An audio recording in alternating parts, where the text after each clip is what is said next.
Hello, everybody. Mackenzie here from Before the Downbeat, a musical podcast, coming at you as we have just gotten our first look at Wicked for Good, the part two of the Wicked film adaptation duo that has been directed by John M. Chu.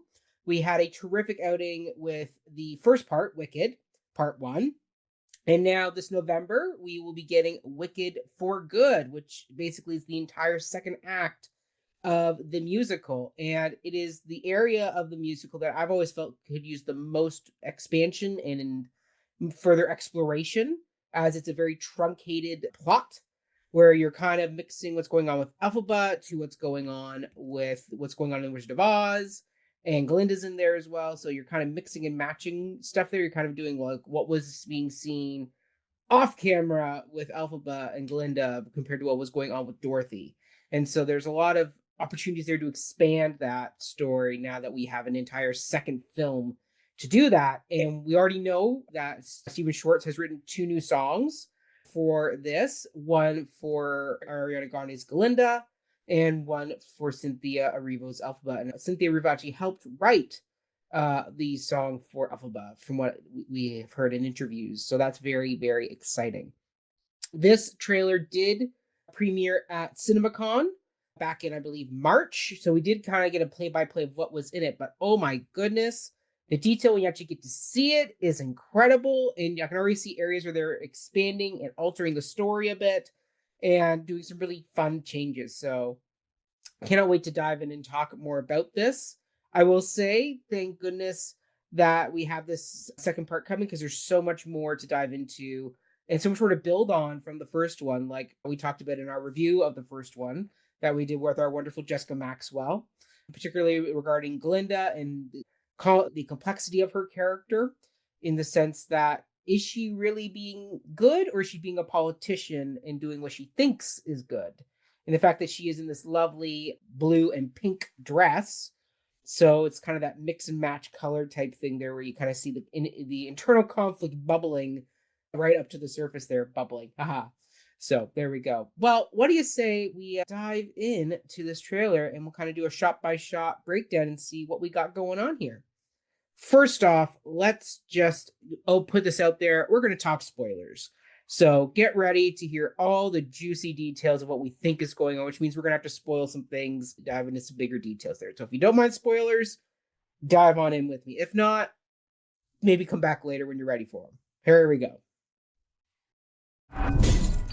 So we open with this wonderful cracking of the windows, which is a nice callback to the first roommate scene between Glinda and Alphaba, where Alphaba uses her magic to slam the balcony doors shut, and that fractures the glass as well there too. So we get to see kind of a nice callback to that. Once again, this looks to be, as we'll see in this scene, the night before Glinda's and Fiero's wedding. So we can see Glinda in her wedding gown. So maybe I take that by maybe not the night before, maybe it is the morning of. Maybe the morning of the wedding.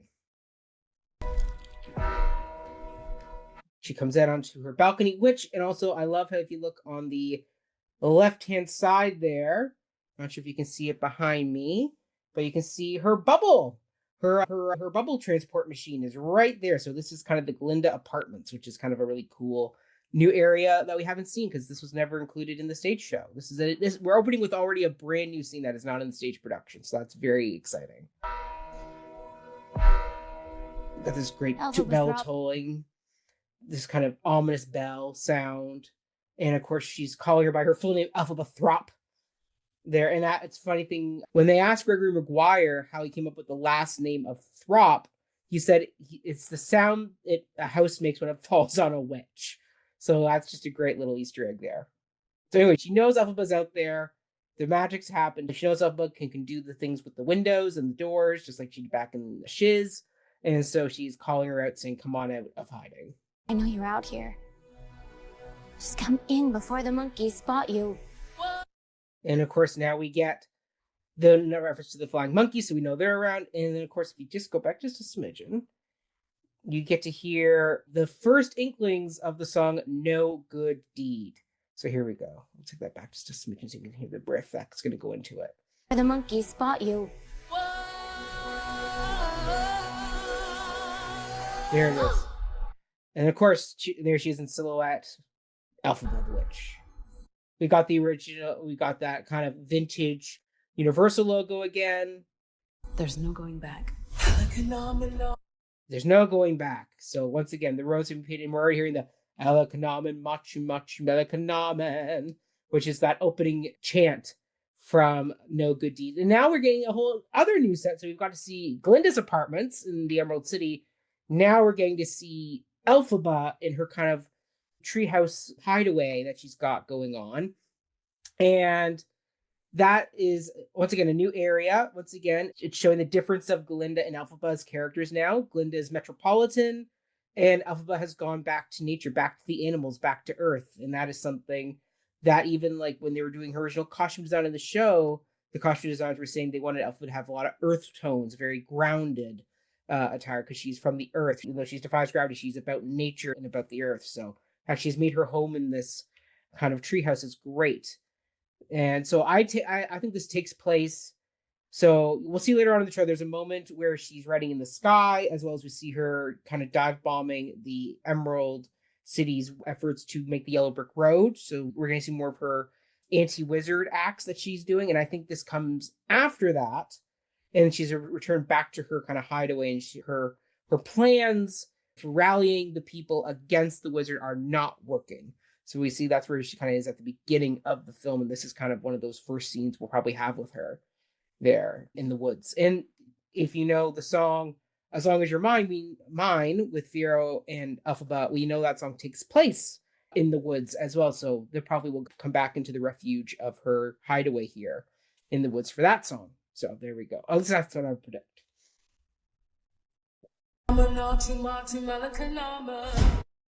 And of course, we got the wizard's wonderful propaganda that he's got going on. So we can see here it says run with fire going on there, as well as we got some poppy fields going on there. And on the bottom, it says run from the Wicked Witch, is what I would assume that bottom part says. And then on the far left side of the screen here, we have the map that was in Dr. Dilliman's little office dormitory space that we saw in the first one, where they were mapping out parts of Oz and all the secret tunnels over here as well. So there's that there too, if you're noticing that. The wizard. And of course, now we get to see Elphaba doing day-to-day living in the woods. We can see that so just as Madame Morble said, her speciality is weather, which we'll see later on in the trailer. Clearly, Elphaba's ability that she has a special, unique gift for is levitation. And so the fact that she's able to make all these things float and work, we see her working on the Grimoire, learning more of the spells from it. So once again, that's something we heard about in the stage show, particularly in the scene with Nessa Rose on stage, about what Elphaba's been up to between the acts. This time we actually get to see what's going on. So once again, it's that show, don't tell. The fact that we have more time to show in the second act or second part now compared to what's on stage is really great. We're going to see a lot of great stuff there. And I. Okay, so then we got more of the flying spell there. So maybe what she's trying to do is reverse the spell she made on the flying monkeys. Because we know that you can't reverse a spell, but maybe that's one of the projects Elphaba was trying to do, is seeing if Madame Morble lied, is there a way to reverse a spell?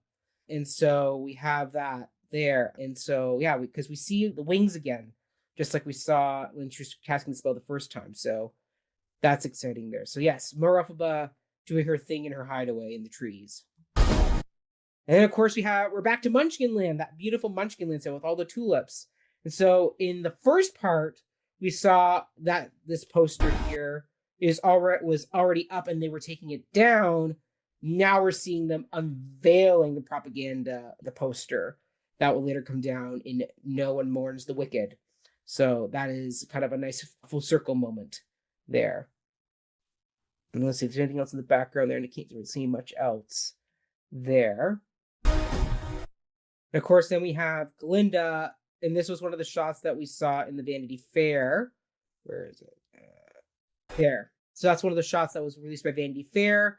It's Glinda doing her full pink bubble dress attire. And I got a feeling this is going to be toward the end of the film. Because we know that when she sings For Good, it is in the blue dress, the blue pink dress. And yet we'll see, it seems to be a whole extended sequence at the end where she is returning to the tower where Defying Gravity took place. We see her getting dressed, leaving in the bubble in the pink dress. So I got a feeling there's going to be a longer extended ending to this show compared to the stage show where it wraps up very quickly after the For Good song and Elphaba's and the Wicked Witch is melting. We get a very fast resolution with what happens with Glinda and the Wizard and Madame Morrible and all those characters. Here, because we know there's a song for Glinda, I got a feeling this is maybe where it's going to take place because we know there were no songs that were cut. So we know we're already getting a I'm Not That Girl reprise for Glinda. So we already know there's that moment.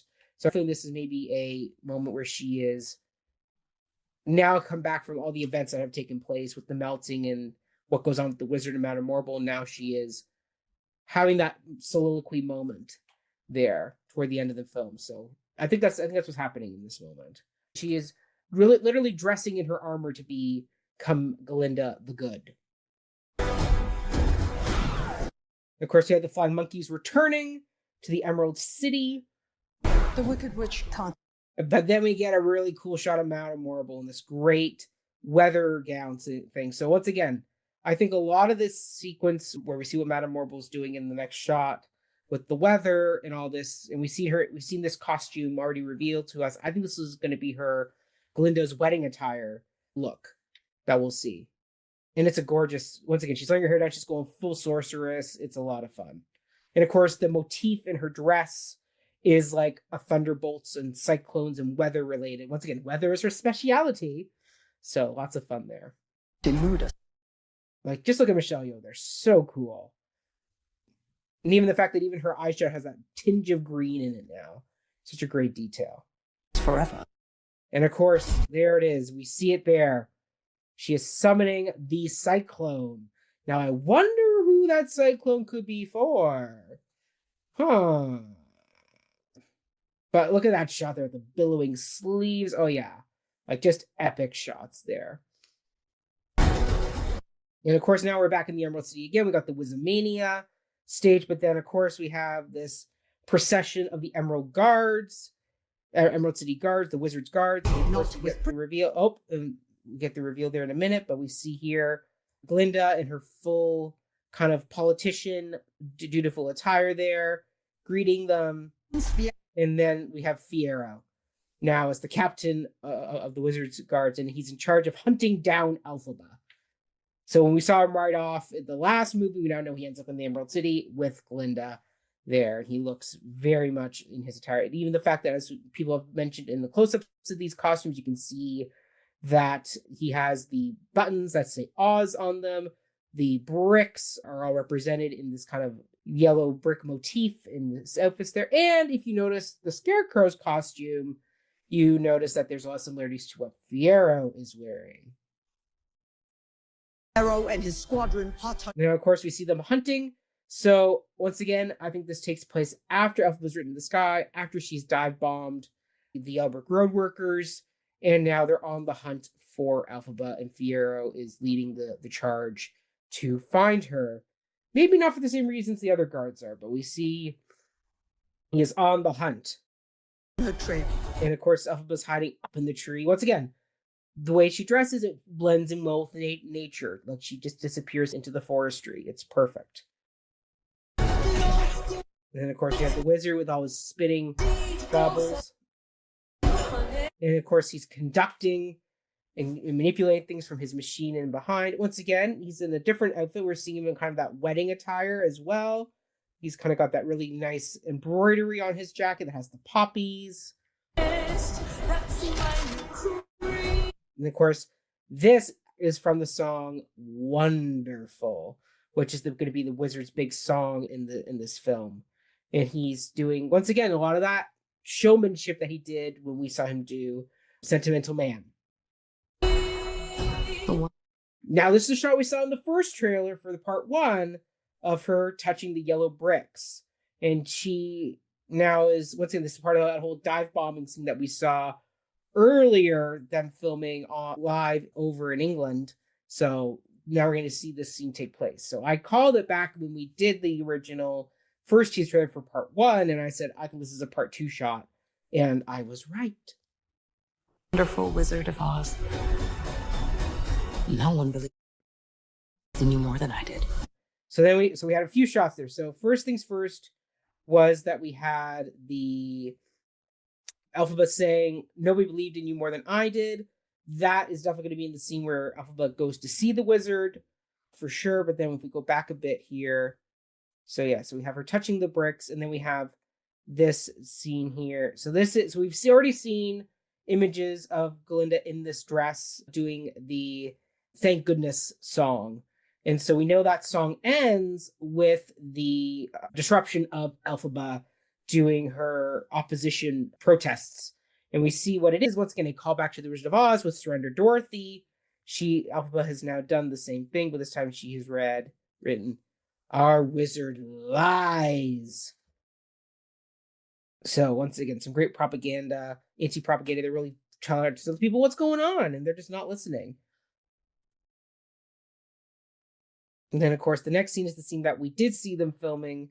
We can see, up in the corner there, doing her writing on her broom. Okay, then we have the shot of Elphaba dive bombing the yellow brick road. Now, this is, once again, we saw them filming this scene way back when they were filming over in England, but now we get a lot more detail about what's going on here. So we can see they were using a specialized machine to lay the brick. They're just painted bricks. Once again, the wizard is all about superficiality, so it's not real gold yellow bricks. He's just painted regular bricks to be yellow. But I also love the detail. Once again, they're brush clearing. They're clearing the nature out of the way for the wizard to make his road. Great commentary on the effects of industrialization and the cost of that. And we see these beautiful trees and beautiful nature just being firebombed out of the way so they can make the road. And we see Elphaba land. And she is not happy. And I love the fact that her black cape coming out almost makes her look like bat wings, like almost like wings like flying monkeys have. Great detail. Elphaba. And now we get one of the great shots of Glinda overseeing the city. Once again, she is in her full Glinda attire here with the pink and the blue. And she is seeing the mob of witch hunters wanting to go off and go after Elphaba. So this is the March of the Witch Hunter song. And Madame Morwell has a great monologue in this song. So I can't wait to see Michelle Yeoh do that moment. They're coming. There they are. There's the mob. They want to go after Elphaba. Go and find her and hunt her and kill her. Good fortune, witch hunters! Kill the witch! All that good stuff. That's this song here. Once again, rally the mob. As the wizard said, all everybody needs is a good villain to bring them all together. And that's what Elphaba's done. She's rallied the mob, and not the way she wanted. For you. I've heard it.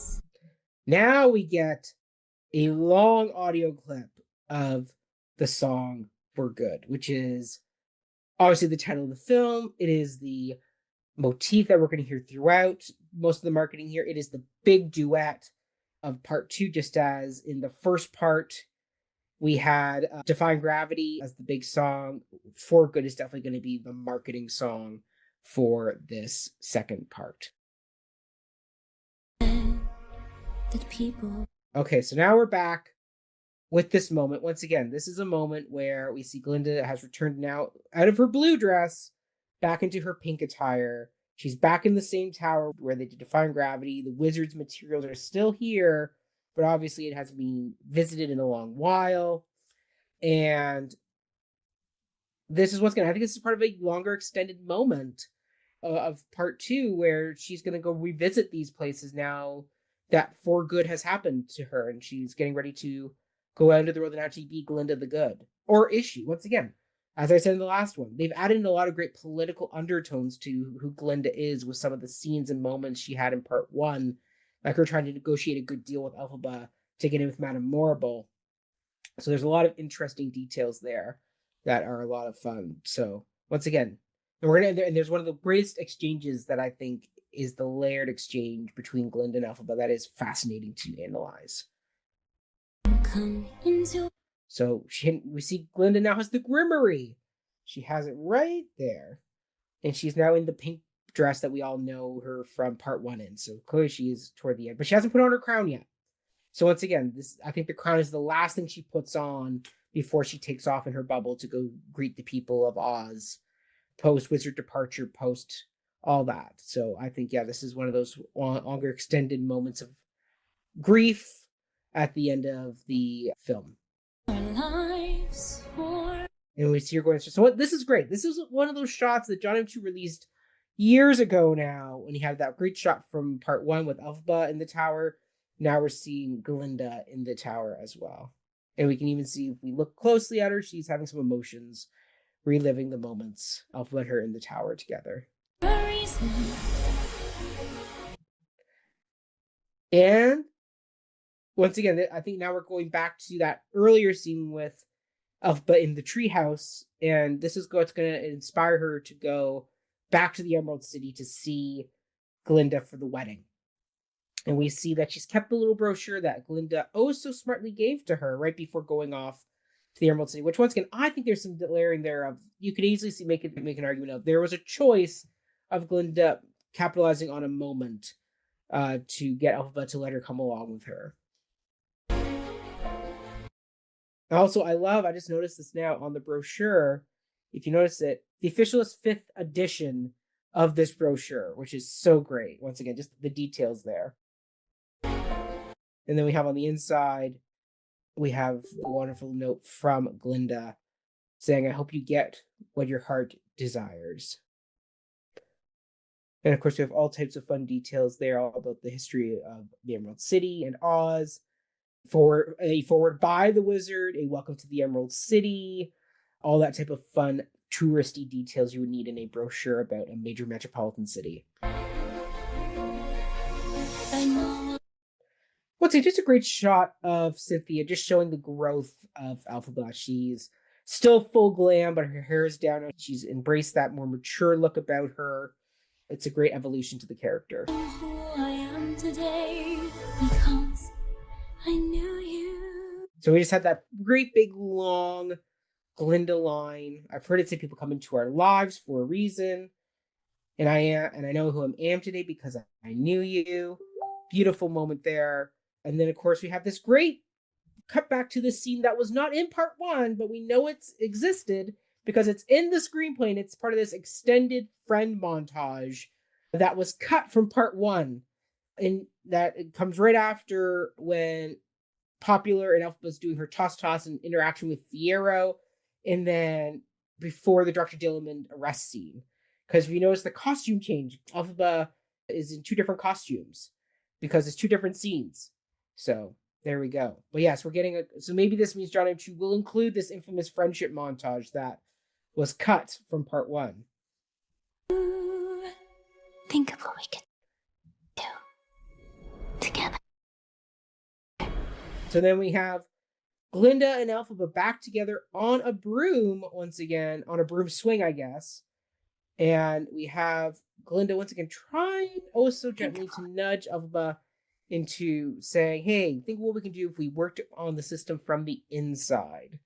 So once again, the question is Glinda right in this matter? Because Elphaba only gets so far in her mission to overthrow the wizard, but really it comes down to Glinda working from the inside that ultimately gets the job done in many ways. So what does this film try to say about being in opposition versus opposing the system from the inside and making the changes from within? That's great. So once again, we see an extended moment here where we have them on this swing set together, which looks to be part of the scene of Wonderful as well, which is a interesting addition that we have Glinda and Elphaba having this interaction together.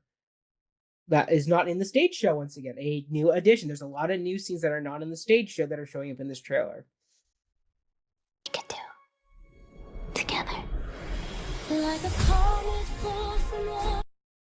Now here we have, so it says this November, we have the Princess Diana moment with Glinda here, the long train.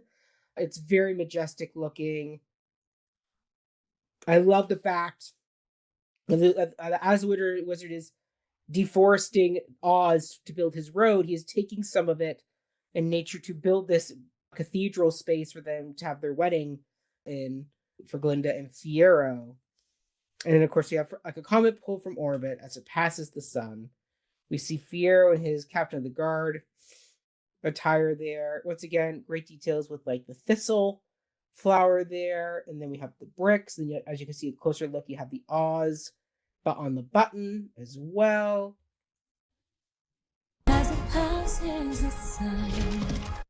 And we have a hooded figure arriving at Kamiko, which is the castle of Fiero's family in the Westerlands there. And so, who could it be? I wonder.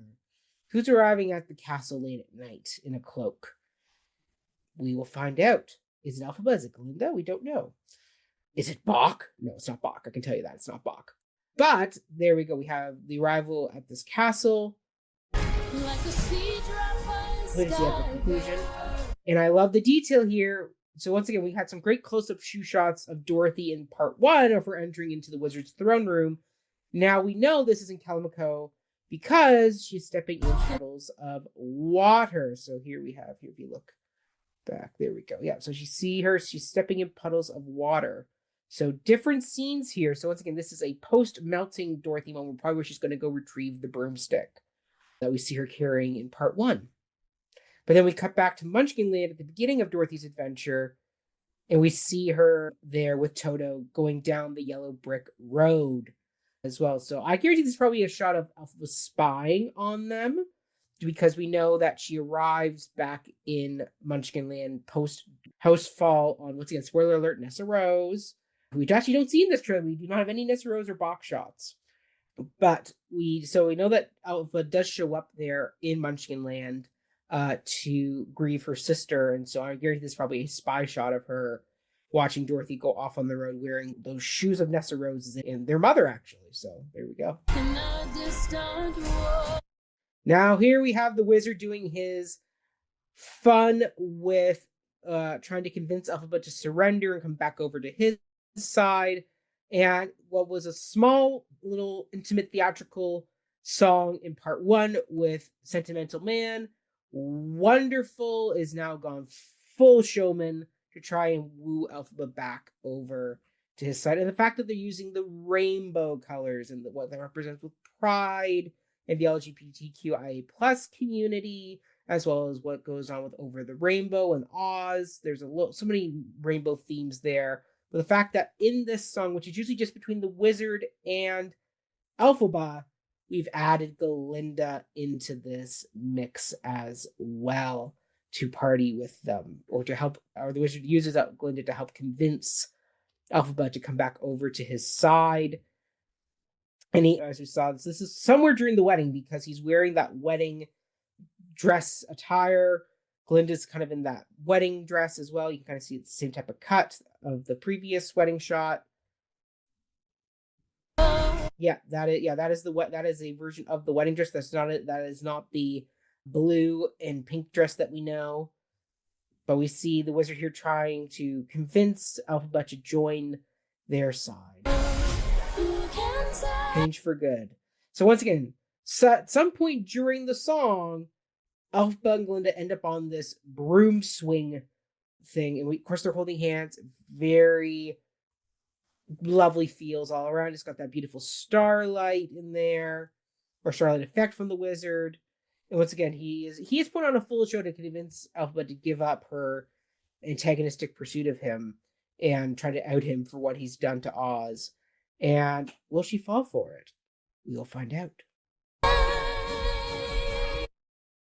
So once again, looking here, once again, it's all part of this workspace. We see the ladders. We see some workspace over here.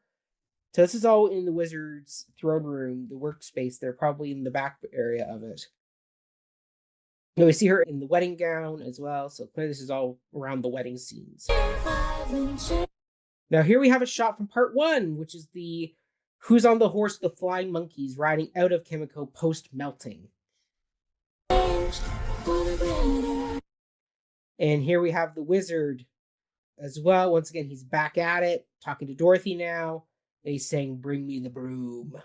Bring me the broom of the wicked. So we see the Tin Man, we see Dorothy. I don't see Toto, but we do see the Lion and the Scarecrow. Once again, they're hiding Tin Man and Scarecrow for a reason. But we do get our first shot. Oh, so once again, look at the costume of the Scarecrow. Very similar to Fiero's. If you know, you know. They're still not telling us who Dorothy is, which is fascinating. So they have that anticipation of who's it going to be, who's going to be playing Dorothy. We have the Cowardly Lion giving a bit of a scared look, using his tail to hide. And then, of course, if you know the costume detail here for Bach, we know that ties back in with the Tin Man as well, Bach Woodsman. And if you notice his costume, there's a similar cut and angling to it. Also, really cool looking axe as well. No, okay, we also do see that Dorothy has a leash. So clearly Toto must be sitting in front of her in that shot, or somewhere close by. Though we just couldn't see in the last shot. Pierre's holding a gun, and he's got Elphaba's broom, so clearly he's bursted in post song Wonderful, and he is now holding Elphaba at gunpoint. Question is, where's Glinda though?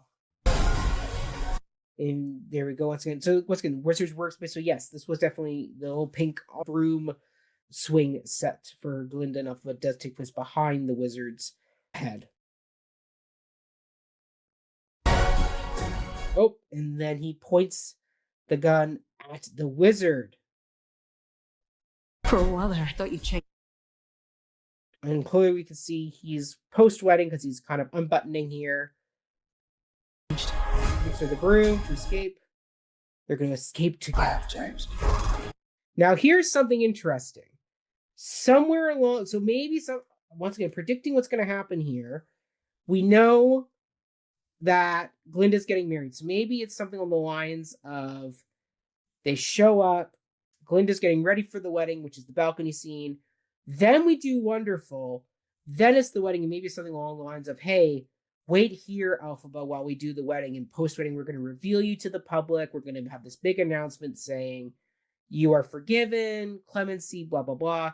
And while the wedding is going on, as we saw in the behind the scenes for part 2 in that little featurette, so we know Elphaba ends up in the dungeons to look for animals, and looks like she finds them and sets them loose on the wedding, once again ruining the wedding for Glinda.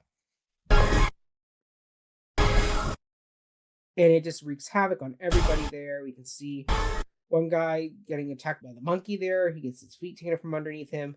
So yeah, so I think Elphaba sets the animals off during the wedding, and that disrupts the wedding, and that's probably the reason why Glinda's mad at her. It's time. Now we have this really cool action shot of her releasing the wand, and she's approaching her bubble hill there. And she is now walking with determination. So again, I think this is end of the movie. She's getting ready to go at the end of the movie to set back out into Oz post For Good. Post what's happened with Elphaba. Both of us.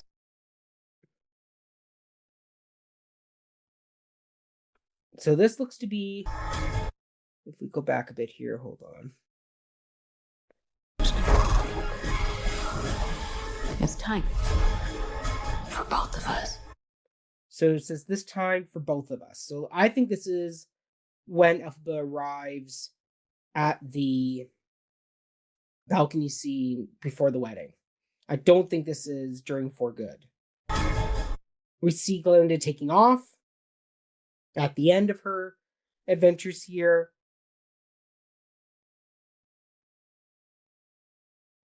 To fly! It's time to fly. So once again, I think this is in the dungeon there. This is Alphabet in the dungeon. She's found the animal. She's found something she didn't want to see, or the wizard did not want her to see, and now she's telling the animals to get out. She's releasing the monkeys. She's releasing all the animals on the wedding. Because I knew you. You're the only friend I ever had. Because. So then we get toward the end here. So first things first. So we have this great action shot. She says, fly. We see Alphabet on the run again. She's on the broom, and she bursts out of the forest. And we see the Emerald City out there in the distance as well. But she bursts out of this forest. Once again, this is part of that Fierro hunting scene that we saw earlier. Now she's escaping the forest. And I think this is going to be part of a larger action scene that we see because the monkeys are chasing her through the forest. So I think this is all part of that. Because I knew you. Because I knew you. You're the only friend I ever had. Because I knew you. And I've had so many friends. So here, that's the line. This whole set of lines here. We'll finish the line segment. I have been changed for good. But only one that mattered. There it is. Okay, so that whole exchange here. So now we're at Kimiko. This is part of that whole for good sequence with Elphaba and Glinda. And Elphaba says, you're the only friend. You're the only friend I ever had. You're the only friend I ever had. And then Glinda's response, her first response is, and I've had so many friends, but none of them have mattered as much as you. That is a layered line where you can read it as a full-on sentimental line where she's genuine in what she says to Elphaba in that moment. There also is the political reading of that line, which is she's right. Elphaba is the only friend that has really mattered because it's given her everything she wants. And that's the other side of that line that is in that undertone there. Once again, I think they're going to play it very sentimental and sincere because we see in the next set of clips. Because I knew you. And I've had so many friends. I have been changed for good. But only one that mattered. But only one that mattered. And then we have this moment here with them holding hands. But she says, no one that matters. So once again, it's that layer of the line, but it's this beautiful moonlit moment with the dress. Oh, it's gorgeous. One that mattered. And then we have this great cut sequence here, which is new, which is Elphaba doing something with the magic here. She's lighting something. She's lighting a pyre. So this is probably during the No Good Deed song. Because she's lighting a pyre in the Kimiko castle here. So this is probably that Fierro. And she's doing something with the fire here. She's lighting the fires here. We got the monkeys around her because she's now won the monkeys over to her side. And now she's going to take off here. Here we go. This is probably part of this whole No Good Deed sequence with the monkeys and her. Now we have this other sequence, which I think is a separate sequence, which is the monkey chase through the woods. So once again, Elphaba is in hiding in the woods, post dive bombing the Yellow Brick Road workers, dive bombing Glinda and Fierro and Madame Morrible's big event, and thank goodness. And the monkeys are on her tails, so is Fierro in the forest.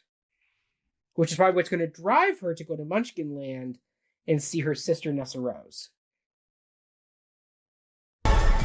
So they chase her. Wicked. Then we have this great moment where she catches her. Once again, this is now that moment of probably where she's going to say, I agree. I surrender to the wizard. I'm off to see the wizard. And this is a moment I think is from, so if you look in the background here of this shot, it's very clearly part of the Munchkin Governor house where she grew up. So she's off with Nessa Rose in this moment. And she's telling her that she's done everything she can and she's off to go see the wizard. And we have this great flying shot as Elphaba arrives at Kimiko. Because we got the castle there in the background. The monkeys are now following her, post their freedom from the wizard. And that's it. That's the whole trailer, everybody. How exciting! Yes. So very exciting. Coming out in IMAX. Dolby Cinema, Real 3D, all that good stuff. But yes, that is the trailer. Lots of goodies there. Let me know what you think. Am I on the right track with some of my predictions, or do you think I missed a Easter egg or a detail? Let me know. Would love to hear more from you. All right, everybody. Thanks so much. Talk more soon. Have a great day. Follow me at Mackenzie Horner, all social media platforms. Follow my other theatrical antics over on Cup and Hemlock Theater, where we do the program called The Cup, where we review local productions as well as pro shots and have editorials on fun topics, like the whole topic right now recently about celebrity casting and overpriced tickets in theater and how that ties in with celebrity casting, all that good stuff there. So you definitely want to check all that out. All right, everybody, stay healthy, stay safe, and we'll see you all in the next breakdown. Bye.